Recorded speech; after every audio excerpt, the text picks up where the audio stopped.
Hi, my name's Gay and I'm lead presenter with imoves. And imoves is all about getting children active, not only in PE and sport, but in the classroom as well. So active learning to get the children active in the classroom and support their mental health and well-being. This is Matt Dunford. He is the school sport coordinator and a PE teacher, and he's come down today all the way from the northeast of England to be with us for this webinar today. So thank you, Matt. And what are we going to be talking about today? Thank you, Kay. Today we're looking at, this webinar is going to be aimed at PE leads, PE coordinators, and it's their job to design a PE curriculum for the children in their school and for the teachers to use.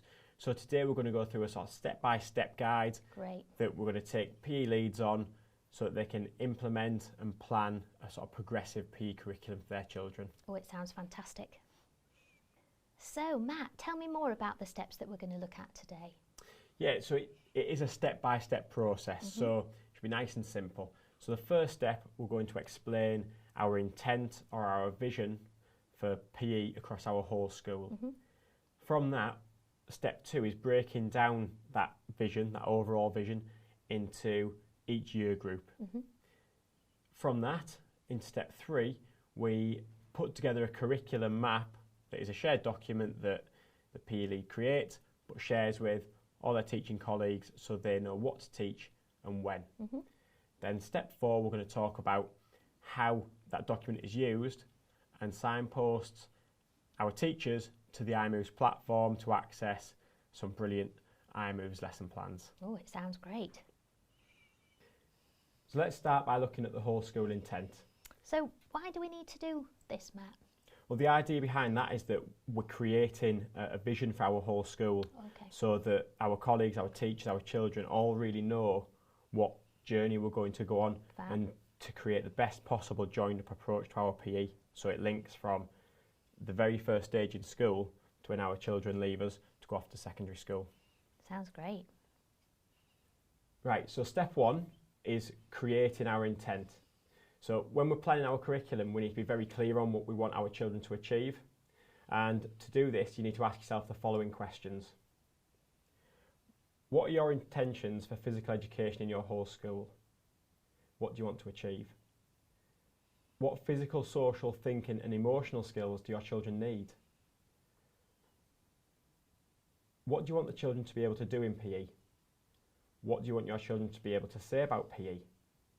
What do you want your children to have learned through PE by the time they leave your school? What skills, qualities and attributes do you want your children to learn and develop?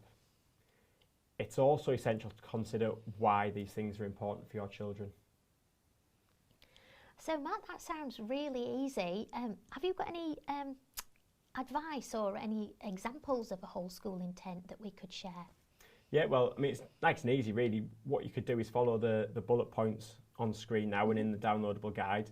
But basically, you want your children to experience high-quality physical education and school sport. You want to inspire them to be able to go and take part and enjoy taking part in physical activities, hobbies, be sociable, be healthy for the rest of their lives beyond primary school. So we've got to sort of set that in stone now, set them on the way. Sort of to do that, we want to make a personalised curriculum for our children.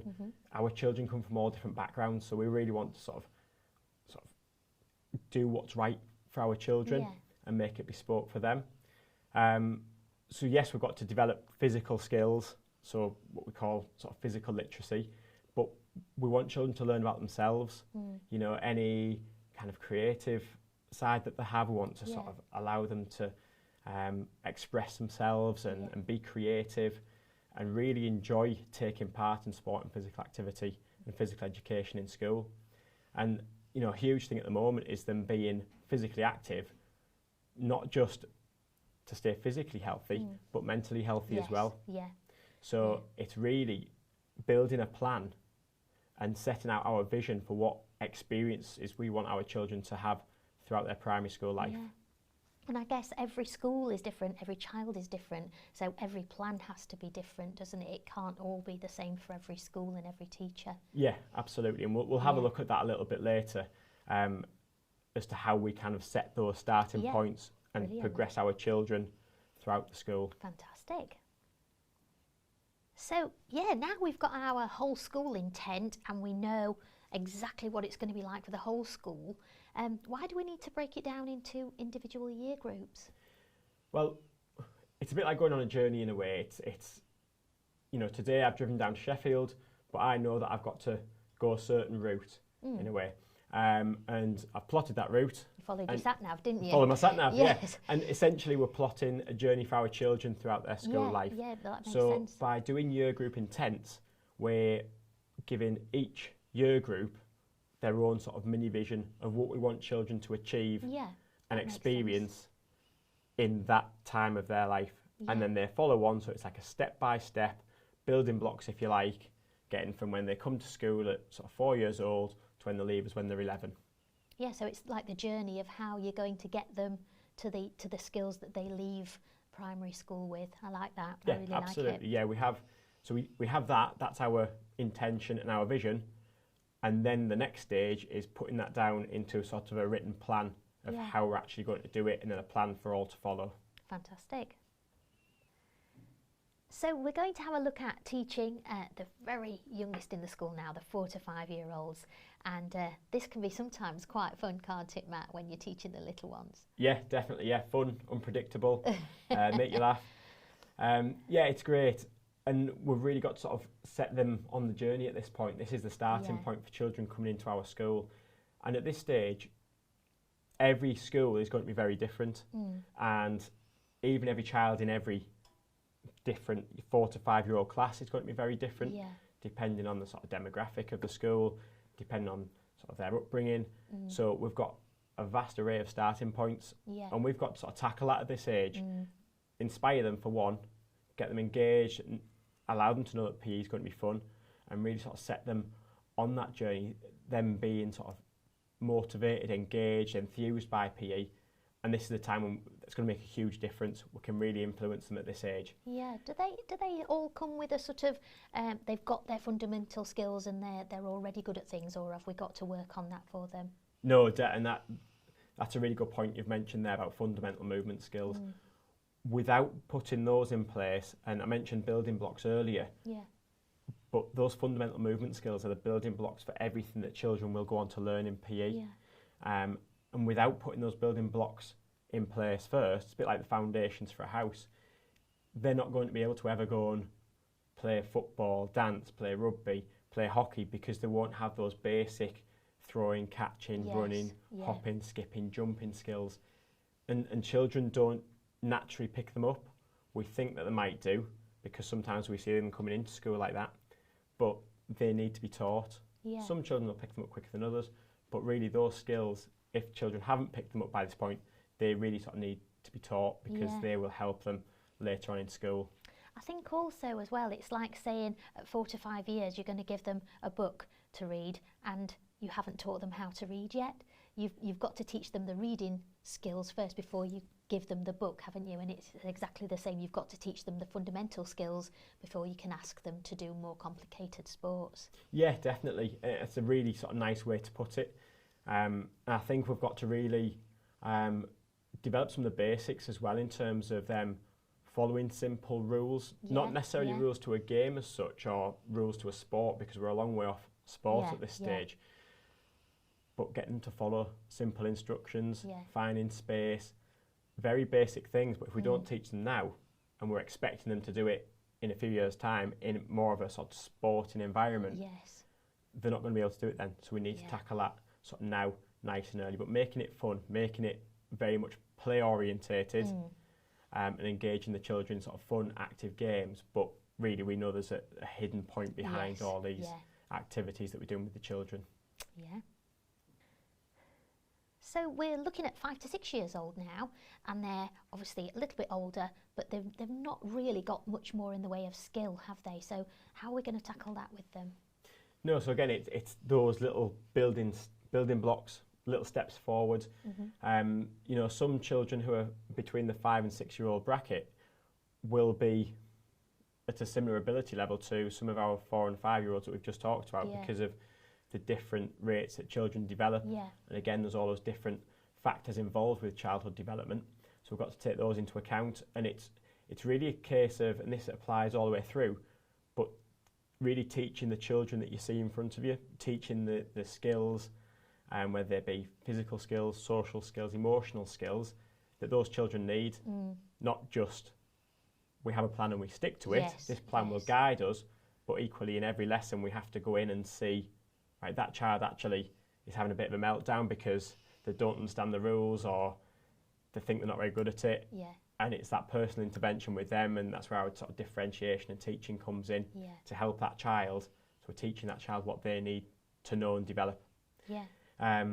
So I guess the differentiation, you would be doing that in every other lesson, wouldn't you? So Yeah. it's the same concept. It's just they're doing it more actively now rather than being sat down. So it's slightly different skills that you're differentiating, but the way you do it is the same.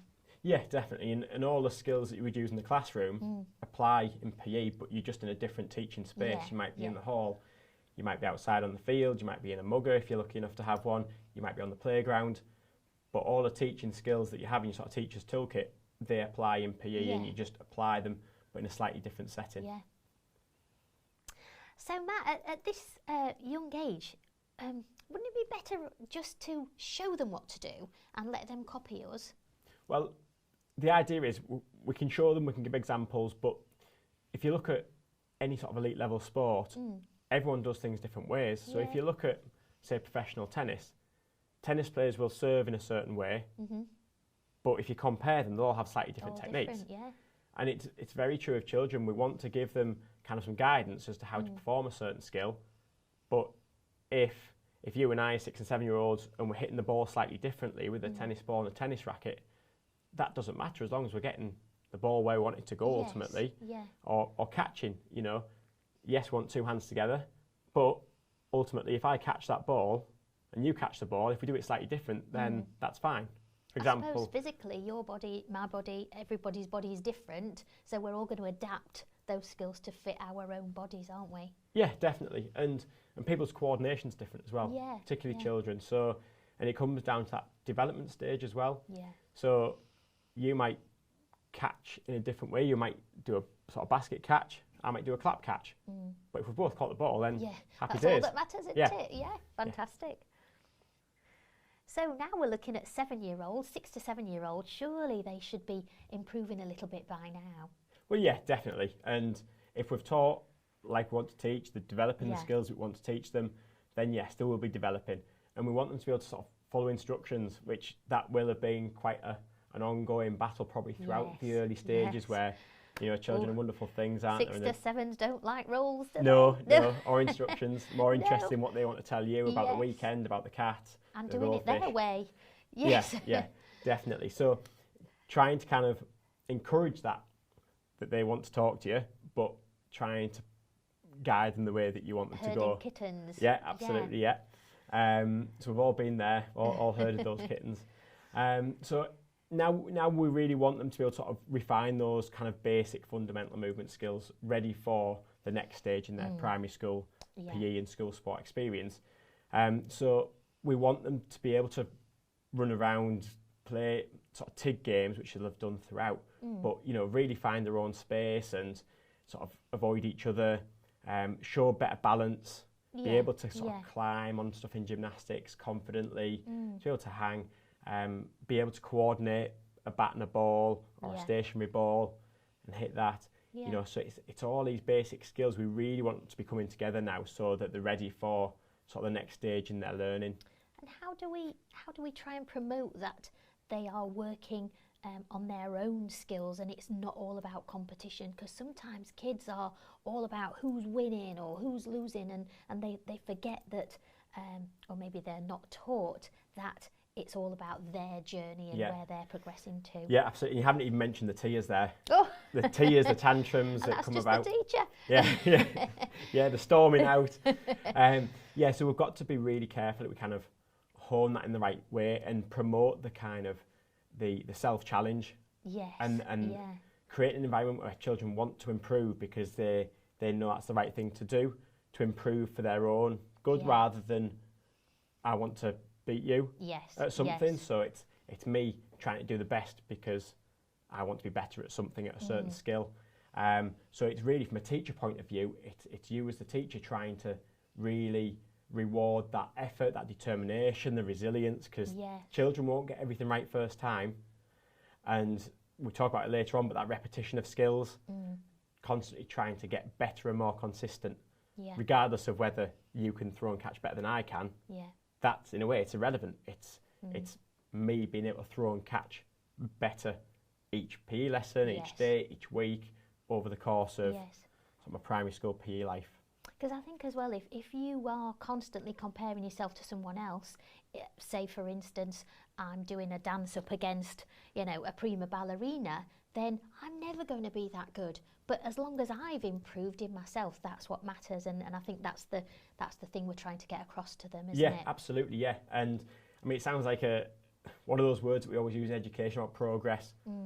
But if I was a dancer and I've been doing that all my life, and I've won in a sort of dance battle between us two, like, I might not have made any progression in the last 2 years. I might just have already been good at it. Whereas you've gone from zero to hero in those 2 years. Oh, I like that. I'm going there zero you go to again. hero. Zero to hero. So your progress that you've made, your development and learning is overwhelming. That's brilliant. And you can take a lot from that. I might have just picked you and won the competition, but that's, you know, I'm no better off than I was 2 years ago. I haven't really made any progress.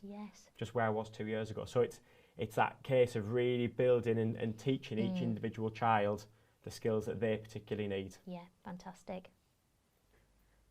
So, 7 to 8 years old, now they're moving up through the school, aren't they? They're getting that little bit older. And hopefully by now they'll have got their fundamental skills, their sort of agility, balance and coordination sorted. Yeah, I mean, there's a bit more to fundamental movement skills than that now, Gay. Okay.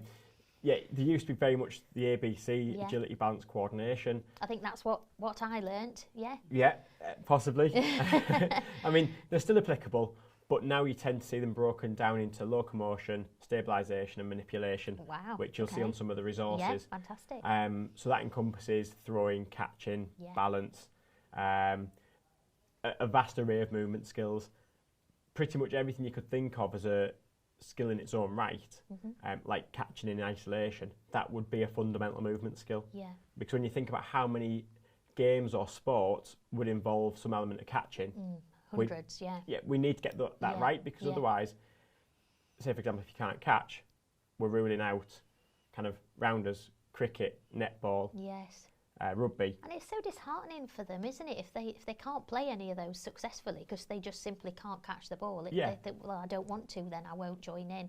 And that's terrible for them. Absolutely, yeah. And I think that's why the curriculum has to be, when you're planning your curriculum, it's very important to move away from, right, we're doing tag rugby. You can't pass the ball forwards, run forwards, pass the ball backwards. That's totally alien to a child who can't catch, isn't it? You know, so they're gonna be like, well, I can't. What's that? I can't run forwards. I can't run backwards. They're going to get lost. They need to be able to do those fundamental movement skills, such as running, dodging, throwing, catching.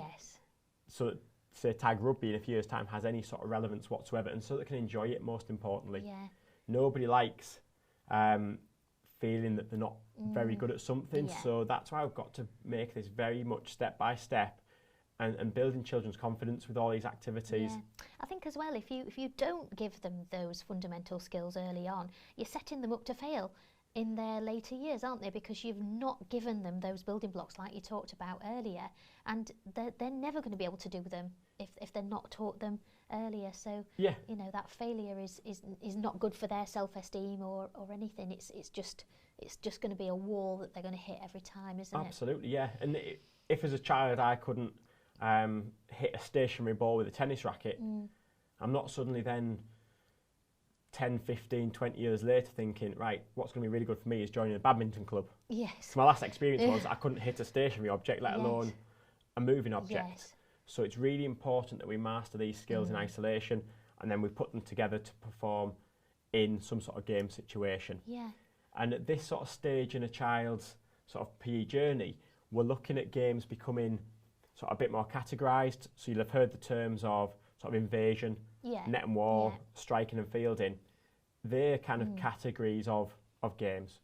And under each one, you'll recognise the sort of invasion being hockey, rugby, football, netball, for example.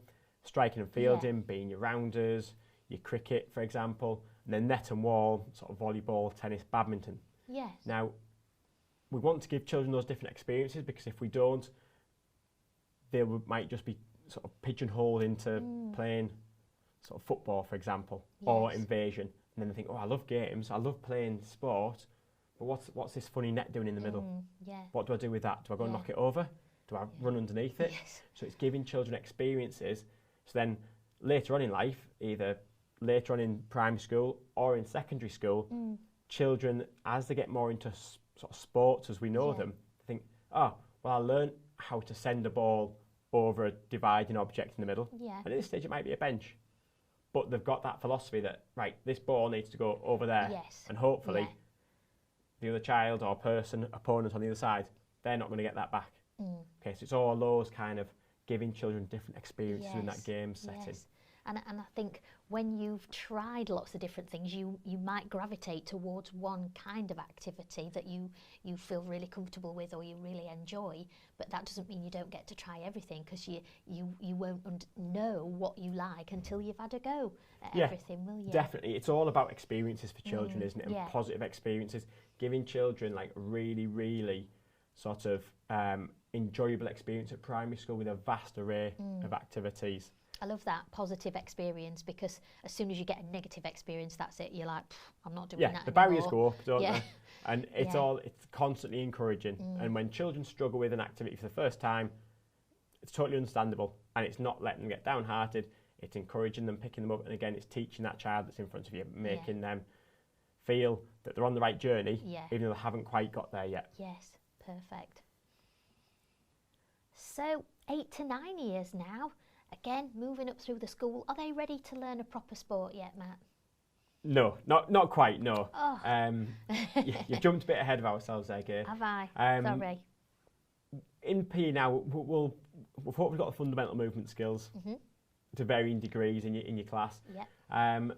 Now is the time to sort of get children playing what to us would resemble a sport, but equipment will be different. To give you a quick example, it could be, in our head, we're thinking along the lines of cricket skills, but children might be using kind of a tennis racket, for example, a tennis racket and a tennis ball, and they're just playing in very, very small-sided games. So if it's a game like that, you might have a batter, a bowler, and one fielder, because then those children are all engaged. So that fielder, they have to go and get the ball every time. They can't just stand around waiting. I mean, if you think back to sort of our primary school days, and you had like 20 kids, 10 of them lined up waiting to bat, watching somebody who can't bat, and 10 fielders, 5 of which are doing daisy chains. Yes. That was me. I was the daisy chain maker. Well, I bet you're very good at daisy chains now. I am. I'm brilliant. Can you catch? No. So we want every child to be involved in the activity that you set up for them. And it's not just about them having more goals at hitting, more goals at bowling, more goals at fielding the ball and catching and judging where that ball's going to go. It's the communication side as well. So again, if we use a different example of maybe an invasion game, if we play 3 against 3, if one of those children on this side is stood against the fence with their hands in the pockets, you've got 3 against 2 there. So this team are probably going to win in that environment. So every child has to be more involved when you've got smaller sided games. And from a sort of leadership point of view and a maturity point of view for the children, they're having to manage their own games. So you're having very simple rules that you as a teacher has set in place. And it's up to the children then to sort of manage those games. And there will be little fallouts. There will be kind of, oh, he said this, she said that. That was a goal, that wasn't a goal. Exactly, They're not trying hard, or they've cheated constantly. That's the word, isn't it? That big bugbear of mine, but then that brings out another talking point, another teaching point about what is cheating. We don't use that word because it sounds sort of nasty towards people and stuff. So it brings up another learning point for the children if they're calling each other cheaters. So it's that whole child development again. And then in that 3 against 3 game, it's right, can this team here, can they come up with some tactics Yes. to attack Yes. and score against this team? Yeah. Can this team come up with some tactics to stop them scoring, so defending? Yes. If you've got 10 against 10, who's going to be speaking? Who's going to have their say? Maybe 2 or 3 of the sort of more confident children. Yes. I see what While you're saying. you've got Yeah. 7 or 8 who are standing on the periphery, either some of them doing what the other ones have told them to do, and then you've got the other group that are probably not doing anything, just, Yes. again, Yes. daisy chains. Yes, I think you made a great point there about communication, because I think PE specifically is the one lesson in the week where they have to communicate with each other. When they're sat in the classroom doing their own work, they don't have to talk to anybody else. But in PE, they really have to talk, they have to understand what's going on, they have to get their point across, but then sometimes they have to not get their own way as well, don't they? They have to be told, this is the way we're doing it, and it's not your way. Yeah. So, And it's those children coming to that agreement themselves, which is quite a mature thing to ask them to do. And it's a vital skill, isn't it? It is, it's for huge. moving forward. Yeah, for the rest of primary school, for secondary school, for when they leave. Yeah, rest of their Secondary life. school and education, they've got to cooperate in society and Absolutely. be able to discuss and come to some sort of agreement, whether it's my sort of version or your version, your idea, my idea. It's probably likely that we're going to agree on something in between, and that's what they've got to do here. And as well, if we take it away from a games context and think about, say, dance or gymnastics, it's me, you, and maybe another group member creating a routine together. Yeah. A set of moves to create a sequence or a routine. But we have to share those ideas. We have to discuss them. We maybe have to give them a go, and then settle on what we think's best, and then practice that to make it better. And they're life skills they're learning, aren't they? Yeah. Right there. It's all about skills that they can take forward into the rest of their life. Definitely, yeah. So it's really key that we set up those situations for children to learn from, not just the physical skills of doing a forwards roll, throwing, catching, running. Yeah. So 9 and 10 years now, what can we expect them to be able to do at this age, Matt? So hopefully now we're building on the building blocks that we started from age 4, and we've developed the fundamental movement skills. So hopefully children have sort of learnt to master the vast majority of those skills. So now it's a real case of sort of applying those skills in as many different contexts as we can. So by context, I mean kind of different types of games. So children are experiencing different things, and we keep coming back to throwing and catching because it's the sort of the easy example. But if we've learned how to throw and catch, then can we apply it in a game that looks like, well, a striking and fielding type game? So something that resembles rounders, cricket, softball. But then could I also throw and catch in an invasion game like netball or like an end zone type game?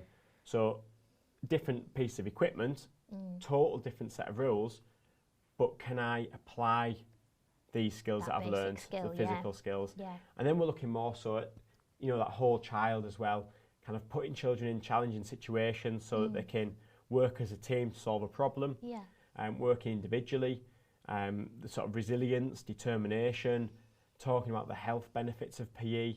And although these things have been drip fed from a younger age, so children have that background understanding, we might be asking more probing questions around these things now and allowing children to sort of kind of play and apply the skills, really. That's the key thing now. It's time to really sort of combine different skills. And one of your guiding principles is having time to practice, isn't it? So that's obviously very applicable at a young age, practice and repetition of skills. But as we move up through the school, it's time to play, time to apply. Not just the physical skills again, it's that they're exposed to a challenge where we have to work together to create a solution, create a routine, work together to help our team attack or team defend. So it's really children thinking a lot now as well as sort of physical skills. Yeah, but if they've got those skills embedded, they should be almost coming second nature now. They don't have to focus, I've got to catch this ball. They can think, well, I can catch the ball, so I can run there, I can defend, so it's that autopilot almost for the fundamental skills, and then layering on the challenges, like you said. Yeah, absolutely. So it's like in a game situation, we can throw, catch, we can move, we can find space, we can use whatever equipment we're using, whether it's hockey sticks, or a tennis ball for throwing and catching game, or a rugby ball. We can do all those physical skills now, but now we're challenged in a game where it's maybe you, me and one other, a team of 3, maybe against a team of 5. Ooh. So how do we overcome that? So we have to have a conversation about, right team, how are we going to... Oh, you've made me panic now. No need, we're going to come up with a plan. So that's our challenge now. We've got to think creatively about, right, how are we going to play against this team of 5? And it's putting children in that situation because it forces us to talk. Yes. It forces us to really work together as a team. And at this stage, those things are kind of more of a focus than the actual throwing and catching, because we've hopefully mastered that sort of earlier on in our school life. Yeah, brilliant. I'm still panicking about that. Don't panic, honestly. It'll be fine. So 10 to 11 years now, we're at the end of our primary school journey, ready to move into secondary school. So what can we expect from the children now? Well, hopefully now we've got all the skills there. For the majority of children, we're still working with the children who are sort of maybe struggling a little bit, bring them up to speed. Because in, say, 9 months' time, those children are going to go to secondary school. Yeah. We want them to leave primary school inspired that they want to go and take part in PE and all sorts of extracurricular and competitive opportunities at secondary school. Yeah. Then obviously, as they get a bit older, they've got a bit more freedom to go and join community clubs and sort of even without parental support, you know, further down the line. Yeah. So it's giving them all the sort of physical skills, yes, the social skills, yes, but the confidence to want to seek out those opportunities as well. And in terms of our teaching and activities, they are again moving slightly more towards sort of sport-specific activities where we're kind of drip feeding some of the more sport-specific rules so that children have that understanding when they do go up to secondary school, and it is more about sort of sport as such. Yeah. Whereas these activities that we've been doing so far resemble sports as we know them, but it's putting those sort of building blocks again in place so that children can sort of develop the skills needed rather than being bombarded by rules and how you play a certain sport and game. And a big thing at this age as well, I mean, it can come in earlier, but we want to create that confidence and ability to lead as well. So you would bring this in earlier, but by the time children lead, we really want them to be able to sort of lead small groups of other children. Sort of whether that's leading warm-ups or leading skill activities. Further down the school, when they're younger, you might be getting them to sort of lead in pairs, so follow the leader type games. But at this stage, we really want our sort of children to be able to lead a team of 5 or 6 other children. It might be skill related, it could be choreographing something in sort of dance or gymnastics, or it could be leading a warm-up, getting equipment ready. There are all sorts of different leadership roles that we can use to sort of develop and enhance that sort of confidence in children. I suppose once they've got that, could they teach some of the younger children in the school and give them some kind of, even at lunchtime maybe, absolutely, like a sports leader kind of activity, and give the younger children some kind of things to do? Yeah, definitely. And actually, by doing that, it's not only helping the children who are leading, so our older children, but they're also passing down what they've learned. So again, we go back to fundamental movement skills. If they're doing little games with the younger children on a playtime or lunchtime that develop throwing and catching and moving and TIG games, then it's almost extra PE in a way for those younger children. And they love it, don't they? The younger ones really look up to the older ones, and they're thinking, oh, I want to be like you, and I want to do it like you, and they love that bubble of sort of that reciprocity of I'm teaching you, I'm learning from you, and it's a really lovely relationship that they have, isn't it? Definitely, yeah. And these children, the older children, might be sort of brothers and sisters of the younger children. And for the younger children, it's role models, isn't it? Absolutely. They're seeing those older children like wearing play leader hoodies and thinking, oh, they're cool. Yeah. I want to do that when I'm yes. sort of 8, 9, 10, 11-year-old. Depending on when you're giving children that role. Yeah. But they can learn that role through the PE lessons partly. Yeah. You know, giving them the ideas of activities, but also how to be a confident leader, how to communicate, and how to sort of motivate the younger children. And I think the ones that are doing the leading, they obviously feel passionate and excited about that sport because they've volunteered to teach the others, and that will be infectious on the little ones, won't it? They'll go, oh, they're loving it, I'm going to love it too. Oh, definitely, and it sort of builds that passion and that excitement for sport and PE, which is really lovely. Oh, definitely, yeah.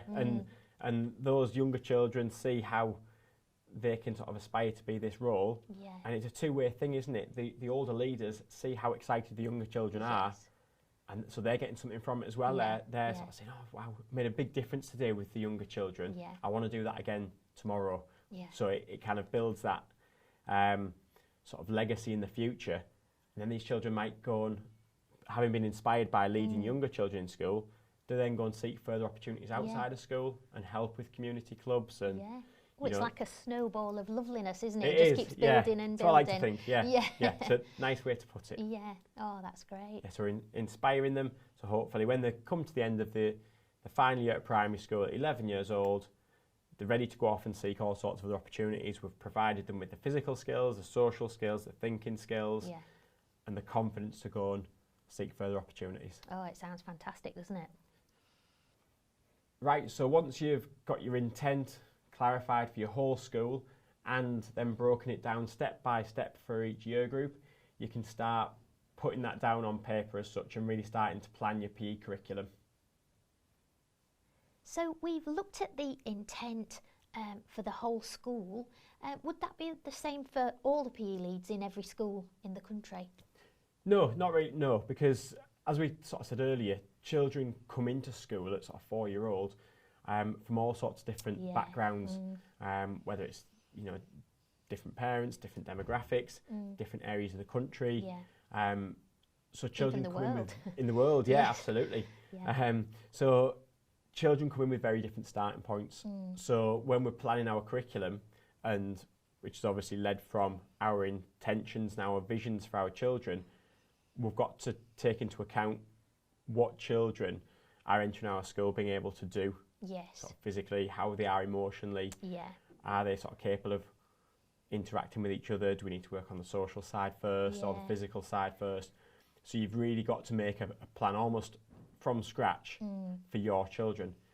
That said, we do have in the download sort of some examples that can guide you with some ideas for your intentions and your vision. So it's almost like a starting point, isn't it? Just to give absolutely. you the framework, but then you put your own detail in there. Yeah. As you would with your teaching as well. It's kind of, you might have a lesson plan, but you're going to differentiate that and tweak it depending on your children. Absolutely. So it's exactly the same philosophy, really. Yeah, fantastic. Okay, so now I feel like I've got my intention, I know what I'm doing for each year group, but how do I actually make that into a plan that I know what I can tell the teachers to do in their PE lessons? Yeah, well, that's great. I mean, you've got your intention, your vision, that's where you need to start from. And then we sort of formulate it into some sort of written plan so that other people can follow it. And it's not just, this is what we want children to achieve, it's kind of the how we're going to implement that plan that we've... Like a roadmap. Yeah, absolutely, so we're looking at creating a sort of grid type format which will outline each year group in your school and some sort of timeline. Now, I'm very sort of big on the fact that we shouldn't necessarily be sort of time bound by activities. It all depends on sort of progress of the children. We don't want to be moving on before children have really kind of got a good understanding of what you've been teaching. We don't want to move on too soon. Half terms by their nature could be anything between sort of 5 weeks and 8 weeks. So they're all mixed up, aren't they? Yeah. So it wouldn't be fair if children are expected to make the same progress in 5 weeks as they are in 8 weeks. So we've got to be realistic around that. So when you create your sort of curriculum plan or roadmap, whatever you want to call it, you don't want to be too time bound, although you do have to fit a certain amount in that academic year. Is it more of a guideline then? You're sort of saying, hopefully within this time frame you'll have got this far, but if not, it doesn't matter. You can stretch it out a bit. Yeah, and it's almost a sequence of events in a way. So we're going to start by teaching these set of skills through this type of activity. We're using that activity as a vehicle for the children to learn. But we don't necessarily know how long it's going to take our children to get from the starting point to the end point.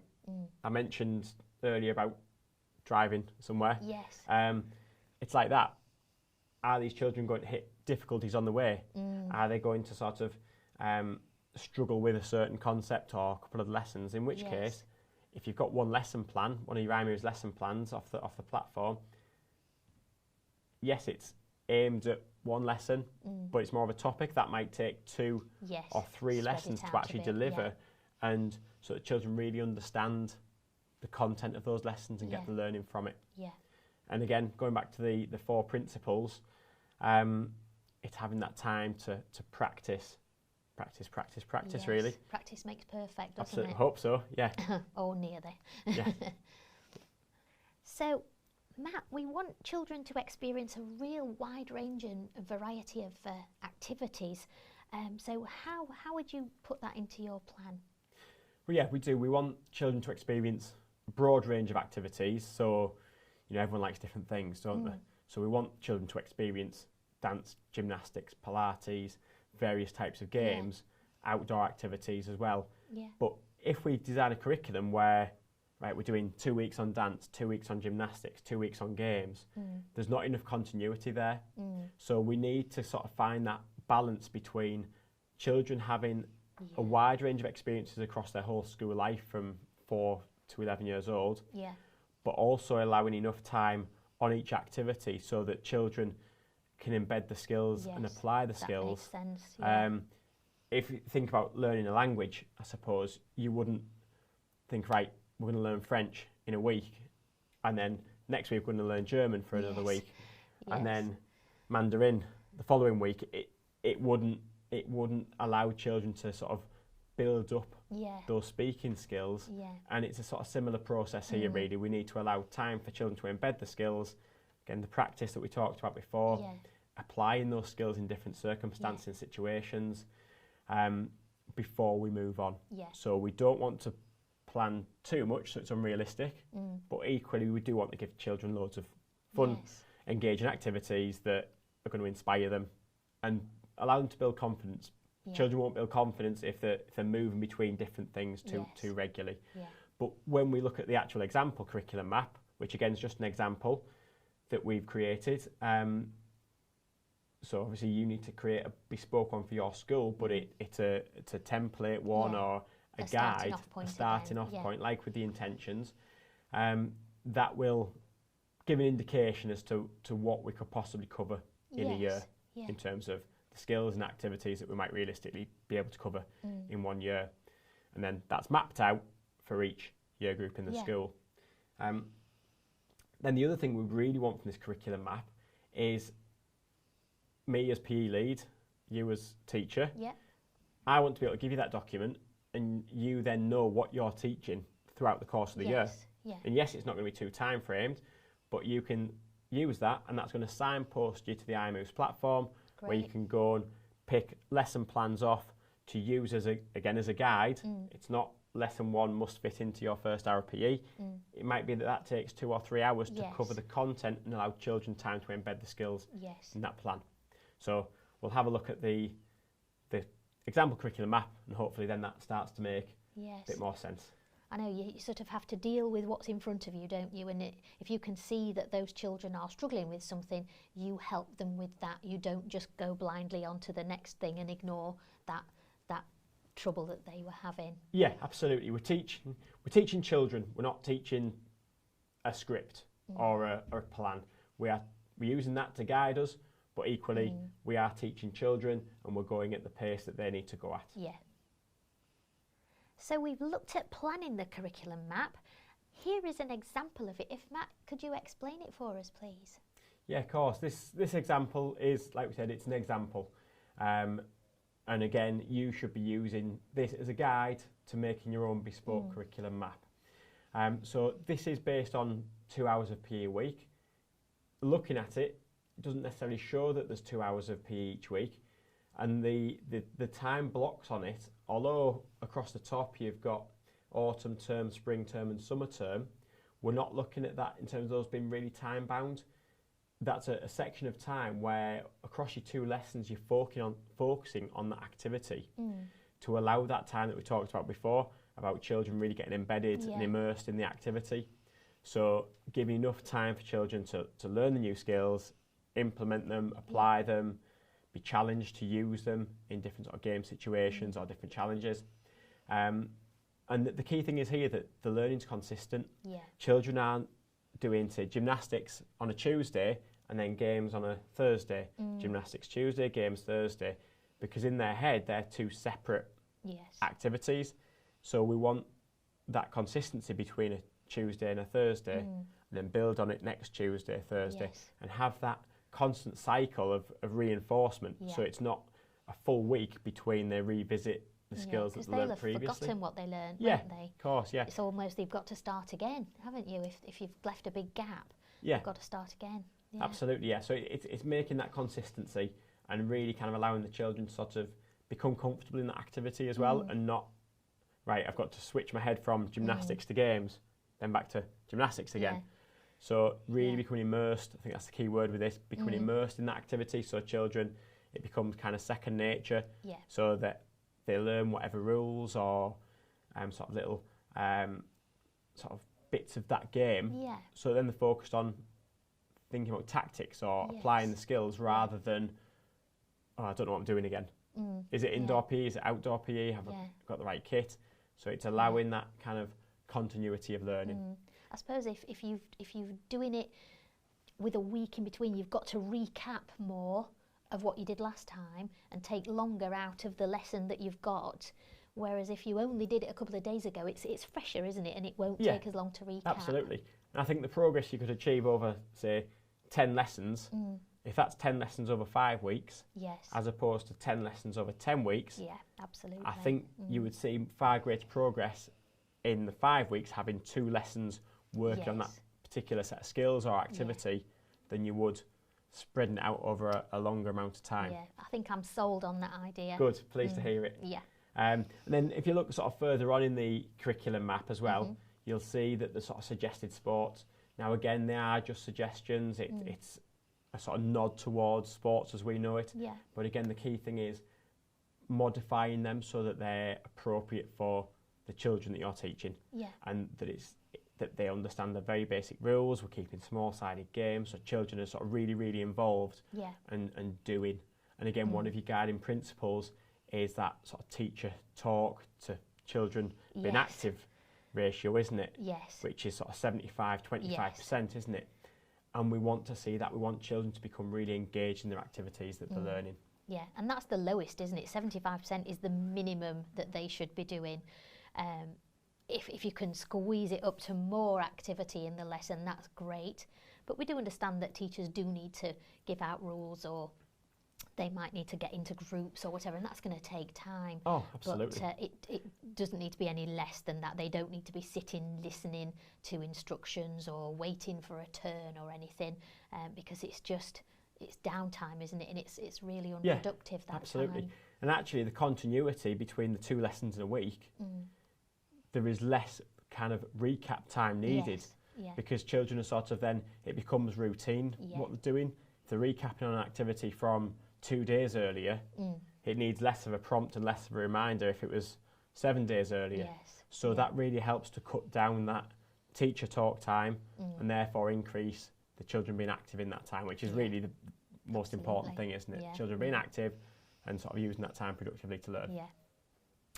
Okay, so Matt, I feel like I'm getting to grips with this now, but I'm not really sure what activities I'm going to put in my plan and what order I'm going to put them in. Okay, so what we really want to achieve here is sort of a logical order, so that the learning is in a sequence.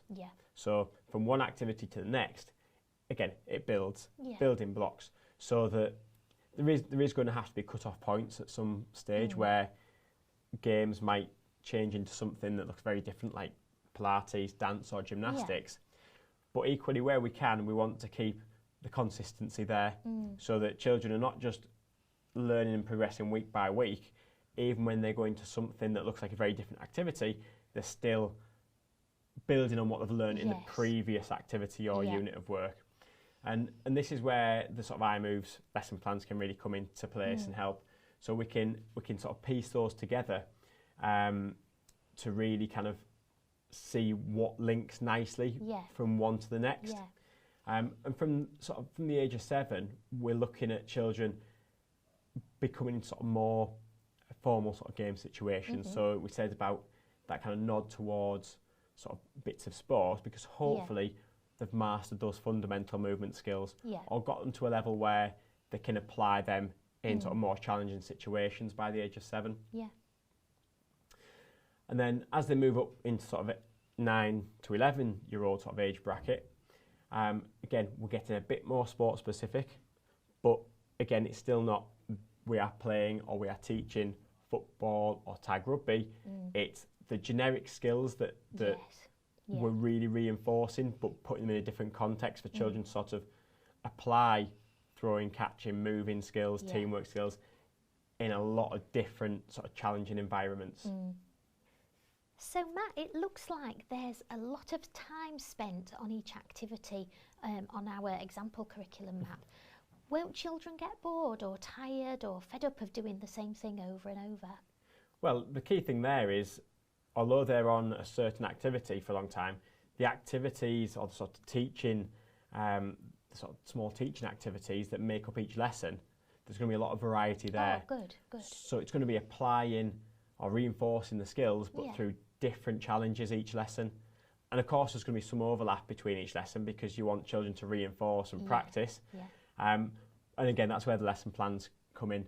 So we're getting plenty of variety in those lesson plans, and we're following that as a bit of a sort of roadmap in a way, a logical order of how to build up skills and apply them, but we're not having to stick to it as a total script.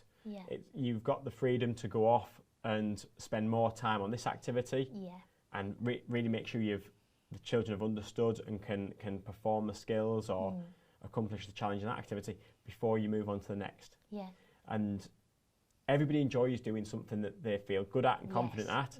If we give children more time on something, they enjoy it more because they feel more confident at it. And then they can start to experiment a little bit more because they've got the skills in place to think, well, what if I do something differently in a tactical sense? So I can throw, catch and move into space, but what if I do something slightly different next time? Will that help me to score? Will it not help me to score? Can I stop that team from scoring in a different way? So then you're bringing in, your sort of self-assessment in a way, self-reflection of how well did that work? Could I do it better next time?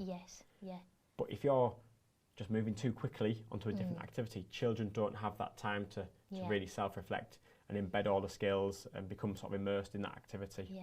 No, that makes total sense. Thank you.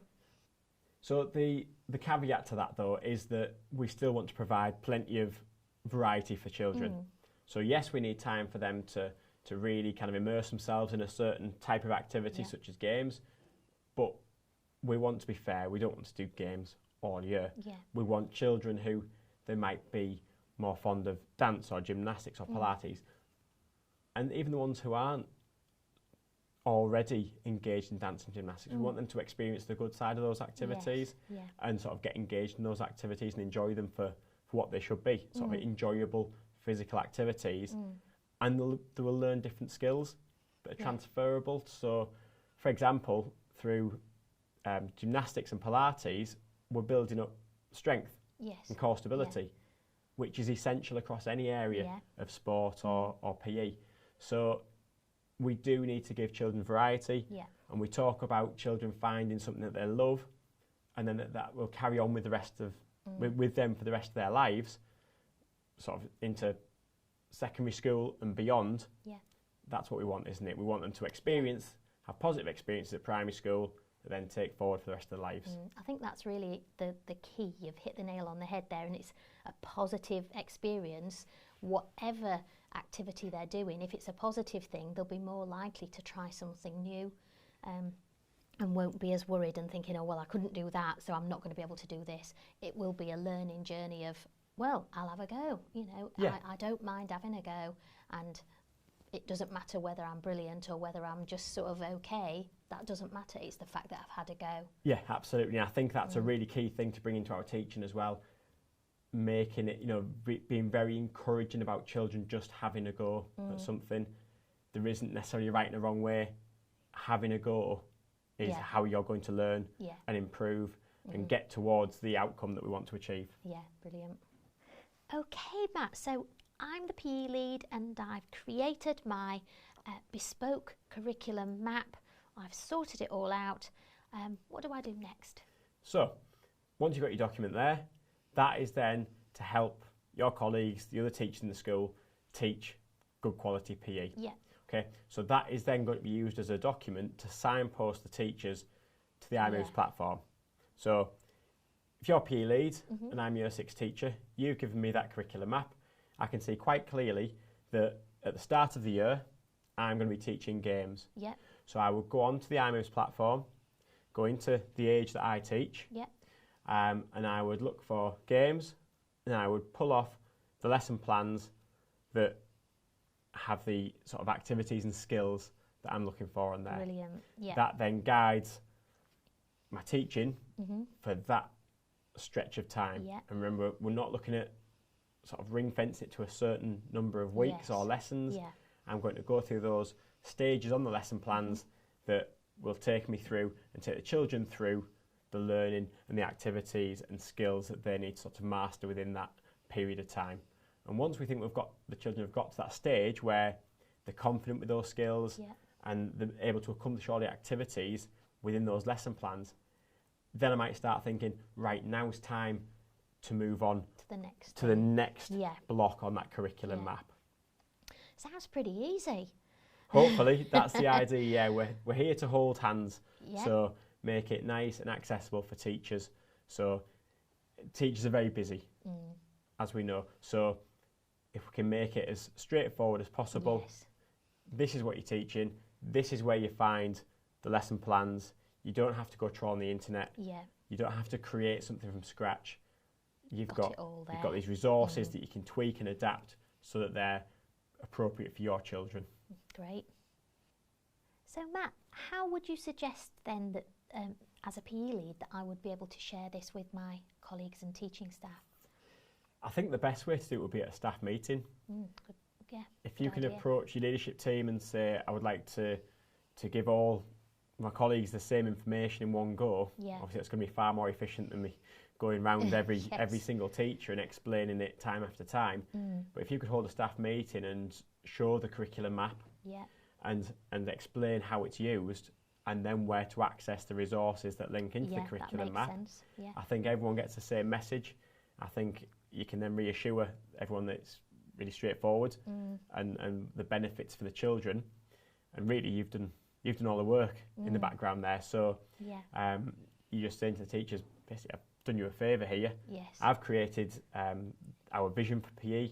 I've created a progressive curriculum map that's going to take us from 4-year-old children right through to 11-year-olds, and we're taking those children on that sort of journey in order to develop all the skills that we want them to learn and develop through their sort of primary school life. And I think if you do it at a staff meeting as well, you can then invite questions because no doubt teachers will have questions around it. You can answer those questions and everyone gets the same answers. And what's really nice for you being PE lead is that you can go on the imoves platform and there'll be a sort of presentation there that you can use to share with your colleagues. So it saves you a bit of time there as well. So that will have examples of how the curriculum map that you've created links to the imoves platform and how you would go about finding the lesson plans that you would need. And how to deliver those lessons in a really engaging and safe way. Definitely. So the curriculum map should be planned very much around skills rather than sports, and that's to ensure that children are learning the physical, the social, emotional skills that we want them to develop, rather than this is tag rugby, this is football. Yeah. So it's important on our curriculum map, again, we plot those skills rather than sport titles, and it just being a map of let's have a go at football, let's have a go at rugby. Yeah. So it's progressive in terms of the skills. So we need to really plot those on our curriculum map. Okay, so sorry, Matt, I'm gonna ask a question here. If I'm teaching not sports, but I'm teaching skills, how do I know what age group and what activities are appropriate for which age group? Yeah, that's a really good question. The imoves platform has a progression of skills document, so that shows us a breakdown. And again, there's always room for manoeuvre, but depending on children's backgrounds, as we talked about earlier. But that gives a guide to what children of 4 and 5 years old should be able to do and achieve. And likewise, all the way through the sort of primary school age range, from 4 years up to 11 years. And that can give us an indication of what children should be able to sort of do and achieve in a games context, in a gymnastics context, in a dance context. And not just the physical skills again. Of course, we need to develop the whole child. So we're looking at the social skills. What should children be able to do socially? What should they be able to do in terms of thinking and creating? So in games, it will be talking about sort of tactics and what they're going to do tactically. Just to give an indication of what sort of things children at each age should be able to do physically, but also what they should be able to create and think about. So we know roughly what we're expecting of our children. So that kind of ties in with the assessment side of PE. But what it also does is it gives us a really good indication of what our children have learned in the years prior to me receiving them. So if I teach children that are 9 or 10 years old, what's my starting point? What did they do last year? What did they do the year before? How do I know that what lesson plan I take off the imoves website is appropriate? I know it's appropriate because I've seen the sort of path and the progression of skills that they've done throughout their school life up till now. So I can be pretty confident, and obviously I will use sort of formative assessment throughout to make sure that my teaching's still appropriate to where the children are up to. But I know pretty much that the children have done all the background work. They've done the building blocks up to that stage where we are now. No, that sounds perfect, thank you. So I love the idea of the progression of skills. I think that's great. Would it be good to share that with the children as well? Well, it would, but I think they will have been on that journey. And I think we can all agree that PE and school life is a journey from when children come in as 4-year-olds and they work their way through. Their learning is a journey. So rather than sharing the sort of progression of skills document with them, we've created a learning journey as an example. So what's more appealing to children, and probably to other teachers as well, is a sort of visual version of that. And then that could be displayed up on, in your teaching spaces. So up on the wall in the hall, in classrooms while children are getting ready, or if you're lucky enough to have a mugger or an outdoor space that you can teach in, you could even get that printed onto some sort of nice big board. Oh, I like that. So the idea is that we're looking at a journey that's depicted for us with some sort of key statements from each year and some key activities that children will experience throughout the school life. And it takes us on a little sort of roadmap of some of the key skills that we will encounter along the way.